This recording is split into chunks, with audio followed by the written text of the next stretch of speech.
June மாதம் 20ஆம் தேதி சனிக்கிழமை. நற்செய்தி வாசகம். மத்தேயு எழுதிய தூய நற்செய்தியிலிருந்து வாசகம்.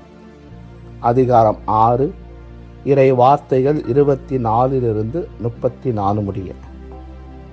அக்காலத்தில் இயேசு தம் சீடருக்கு கூறியது: எவரும் இரு தலைவர்களுக்கு பணிவிடை செய்ய முடியாது. ஏனெனில் ஒருவரை வெறுத்து மற்றவரிடம் அவர் அன்பு கொள்வார், அல்லது ஒருவரை சார்ந்து கொண்டு மற்றவரை புறக்கணிப்பார். நீங்கள் கடவுளுக்கும் செல்வத்துக்கும் பணிவிடை செய்ய முடியாது. ஆகவே நான் உங்களுக்கு சொல்கிறேன், உயிர் வாழ எதை உண்பது, எதை குடிப்பது என்றோ, உடலுக்கு எதை உடுத்துவது என்றோ நீங்கள் கவலை கொள்ளாதீர்கள். உணவை விட உயிரும் உடையை விட உடலும் உயர்ந்தவை அல்லவா? வானத்து பறவைகளை நோக்குங்கள். அவை விதைப்பதும் இல்லை, அறுப்பதும் இல்லை, களஞ்சியத்தில் சேர்த்து வைப்பதும் இல்லை. உங்கள் விண்ணக தந்தை அவற்றுக்கும் உணவளிக்கிறார். அவற்றை விட நீங்கள் மேலானவர்கள் அல்லவா? கவலைப்படுவதால் உங்களில் எவர் தமது உயரத்தோடு ஒரு முழம் கூட்ட முடியும்? உடைக்காக நீங்கள் ஏன் கவலைப்படுகிறீர்கள்? காட்டு மலச்செடிகள் எப்படி வளர்கின்றன என கவனியுங்கள். அவை உழைப்பதும் இல்லை, நூற்பதும் இல்லை. ஆனால் சாலமோன் கூட தன் மேன்மையில் எல்லாம் அவற்றில் ஒன்றை போலவும் அணிந்திருத்ததில்லை என நான் உங்களுக்கு சொல்கிறேன். நம்பிக்கை குன்றியவர்களை, இன்றைக்கு இருந்து நாளைக்கு அடுப்பில் எரியப்படும் காட்டு புல்லுக்கு கடவுள் இவ்வாறு அணி செய்கிறார் என்றால் உங்களுக்கு இன்னும் அதிகமாய் செய்ய மாட்டாரா? ஆகவே எதை உண்போம், எதை குடிப்போம், எதை அணிவோம் என கவலை கொள்ளாதீர்கள்.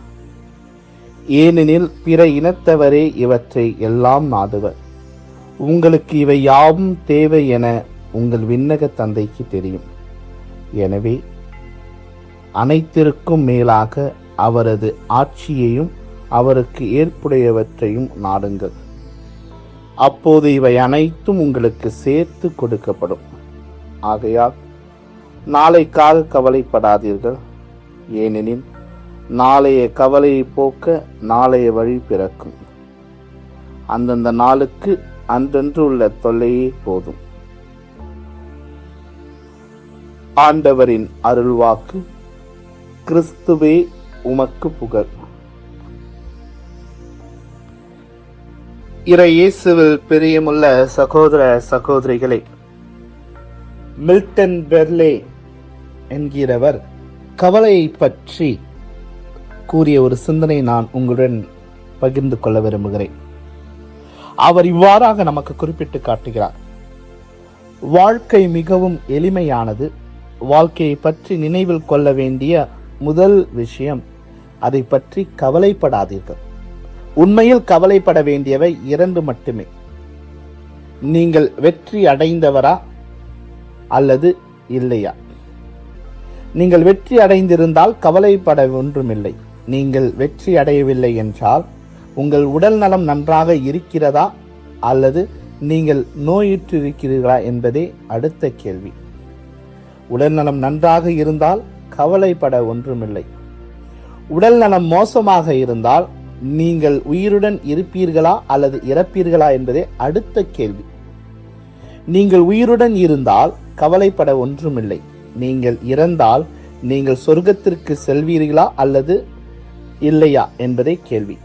நீங்கள் சொர்க்கத்திற்கு சென்றால் கவலைப்பட ஒன்றுமில்லை.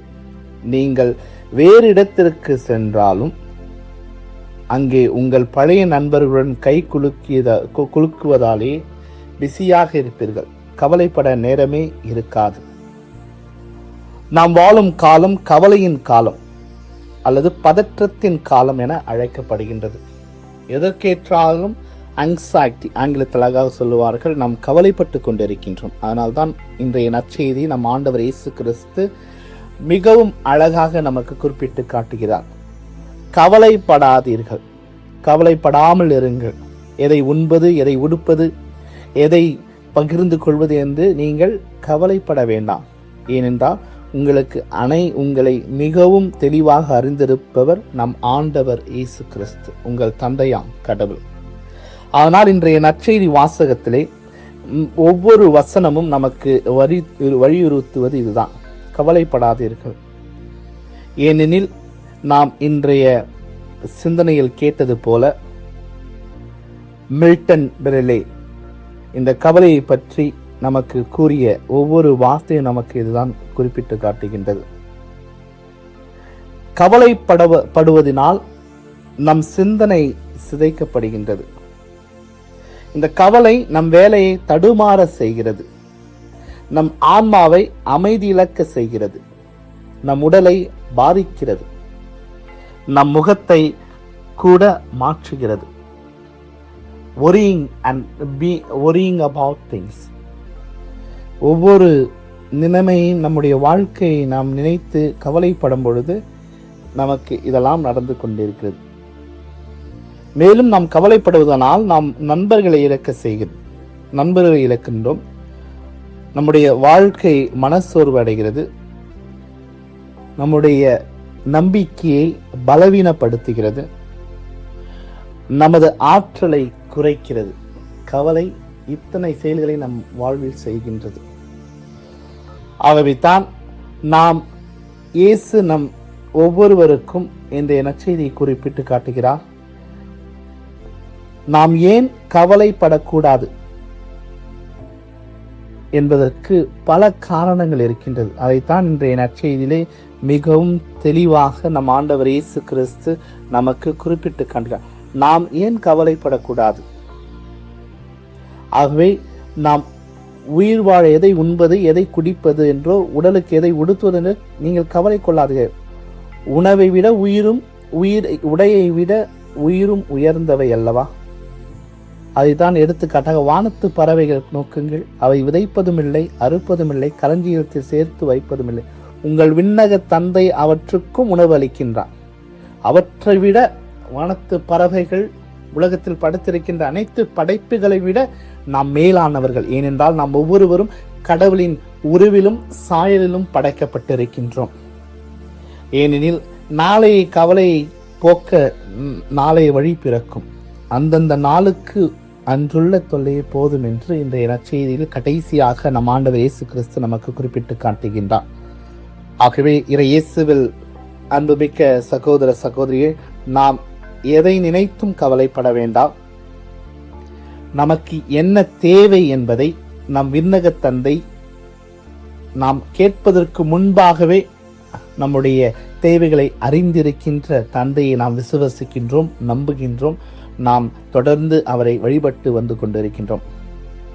ஆகவே நாம் நம்மையே முழுவதுமாக ஆண்டவருடைய பாதத்திலே வைத்து கடவுளை சார்ந்த வாழ்க்கையை வாழ இன்று நமக்கு அழைப்பு விடப்படுகின்றது. ஆகவே நாம் உலகத்தை சார்ந்து வாழாமல் உலகம் சார்ந்த காரியங்களை நினைத்து நாம் வாழும் பொழுது நம்முடைய வாழ்க்கையில் அதிகமான கவலைகள் வந்து நம்முடைய வாழ்க்கையை சீரழித்து கொண்டிருக்கின்றது.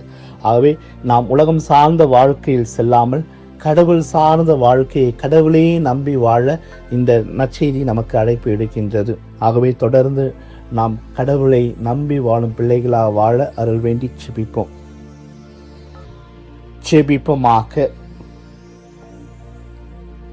உங்கள் விண்ணக தந்தை அவற்றுக்கும் உணவளிக்கின்றார், அவற்றை விட நீங்கள் மேலானவர்கள் என்று சொன்ன அன்பு இறைவா, இந்த நாளுக்காக உமக்கு கோடான கோடி நன்றி செலுத்துகின்றோம் தகப்பனே. அன்பு இறைவா, சிறப்பாக எங்கள் ஒவ்வொருவரையும் உமது உருவிலும் சாயலிலும் படைத்திருக்கின்றீராக நன்றி ஆண்டவரே. நாங்கள் இந்த உலகத்தை சார்ந்து வாழாமல் உம்மையே சார்ந்து வாழ்வதற்கான அருளையும் ஆசீர்வாதத்தை எங்களுக்கு நீர் பொழிந்தருள வேண்டும் என மன்றாடுகிறோம் ஆண்டவரே. நாங்கள் எதை பற்றியும் கவலைப்படாமல் உம்முடைய வாழ்க்கை, உம்முடைய அன்பு, உம்முடைய அருளை நிறைவாக பெற்று எப்பொழுதும் உம்மீது ஆழமான நம்பிக்கை கொண்டவர்களாக வாழ எங்களுக்கு அருள் தர வேண்டும் என்று உம்மிடம் இறைஞ்சி மன்றாடி செபிக்கின்றோம். ஆமென்.